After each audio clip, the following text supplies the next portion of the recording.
ఈ కొత్త RBI rule వలన మీ హోమ్ లోన్ ఒక ఇంట్రెస్ట్ తగ్గచ్చు. మీ లోన్ ఒక ఇంట్రెస్ట్ రేట్లో 2 కాంపోనెంట్స్ ఉంటాయి. ఒకటి ఆర్బీఐ బెంచ్ మార్క్ రేట్, ఇంకొకటి స్ప్రెడ్. ఈ స్ప్రెడ్ అన్నది మీ యొక్క credit score, loan tenure, banks యొక్క మార్జిన్ ఇలాంటి వాటిపైన డిపెండ్ అయి ఉంటుంది. For example, RBI bench mark rate 6% and spread 3% అయినట్లయితే మీ టోటల్ ఇంట్రెస్ట్ అనేది 9% అవుతుంది. ఇది వరకు మీరు లోన్ తీసుకున్న తర్వాత మీ క్రెడిట్ స్కోర్ పెరిగినా సరే, బ్యాంక్ వాళ్ళు ఆర్బీఐ రూల్స్ వలన ఈ స్ప్రెడ్ని 3 years వరకు తగ్గించడానికి అయితే ఉండేది కాదు. కానీ ఇప్పుడు ఆర్బీఐ వాళ్ళు ఈ రూల్ని అయితే తీసేశారు.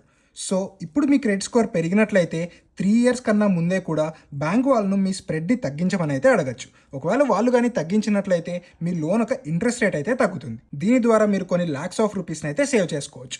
ఒకవేళ మీ బ్యాంక్ వాళ్ళు కానీ తగ్గించలేదనుకోండి, మీరు అదర్ బ్యాంక్స్లో మీకు ఎంత రేట్ ఆఫ్ ఇంట్రెస్ట్కి లోన్ దొరుకుతుందో కనుక్కొని, మీకు తక్కువ రేట్ ఆఫ్ ఇంట్రెస్ట్కి లోన్ దొరుకుతున్నట్లయితే మీరు మీ లోన్ని ట్రాన్స్ఫర్ చేసుకోవడానికి అయ్యే ఛార్జెస్ అన్నింటినీ కంపేర్ చేసుకొని, మీకు ప్రజెంట్ ఉన్న బ్యాంక్లో కన్నా కూడా అదర్ బ్యాంక్లో ఎక్కువ మొత్తంలో సేవింగ్స్ అవుతున్నట్లయితే మీ లోన్ని అయితే ట్రాన్స్ఫర్ చేసుకోవచ్చు. అండ్ ఇలాంటి మరెంతో ఇంట్రెస్టింగ్ ఫైనాన్స్ కంటెంట్ కోసం మన యూ ఆన్ యువర్ ఫైనాన్స్ని ఫాలో అవ్వండి.